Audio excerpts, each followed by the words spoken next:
guys, Al from RevHigh here. We're just going to be installing the Stealth 4.0 controller on this VF. This is just a real quick instruction guide just to help you out on your VF Commodores. The V6s and the V8s are the same. The first thing you want to do is open up the packaging.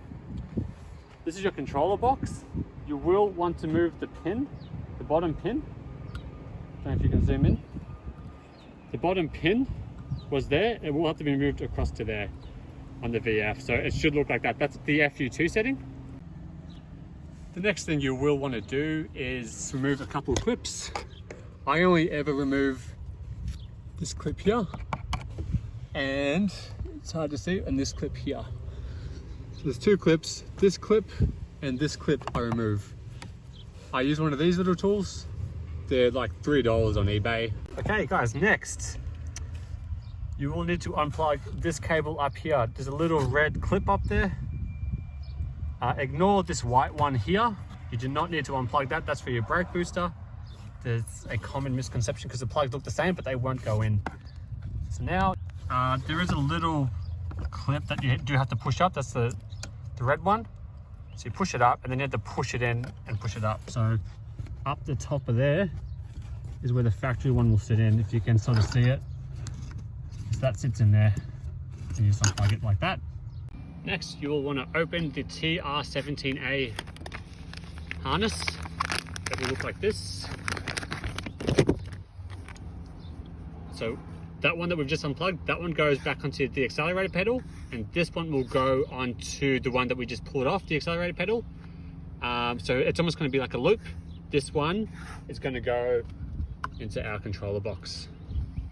Top one up there, that's plugged into the harness, and then the harness is now plugged into the accelerator pedal.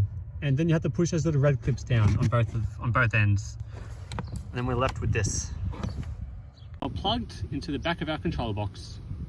Next, you can wipe down this surface area here. This is where I usually put it. You put the double-sided tape that comes with the kit there. Like that, I usually use a Stanley knife or something to get the tape off the back. It does come with a protective screen just for the install. You can leave it on there if you like. If your car's, I guess, really dusty all the time, it is nice to have a little screen on there. But if you want to remove it, you can. I normally run the wire across here, down through there, and out the back here. And then that wire will now go into the back of our control box as well. OBD2 wire plugs into here on the VF. This is your OBD2 plug. Push it in all the way.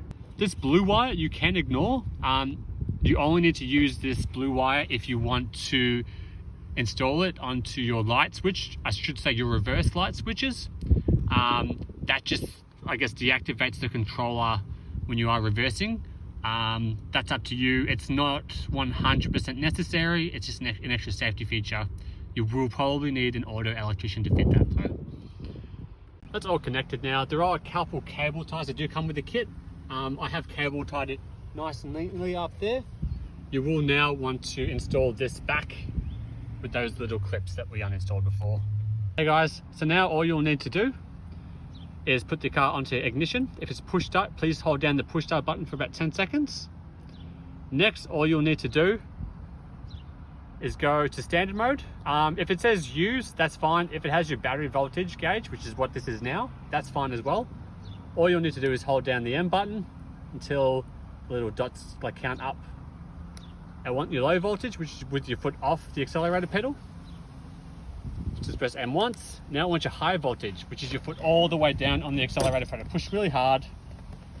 On the VF, it's either H2.1 or 2.0. While it's connected, your foot's down, press M again, and you're all set.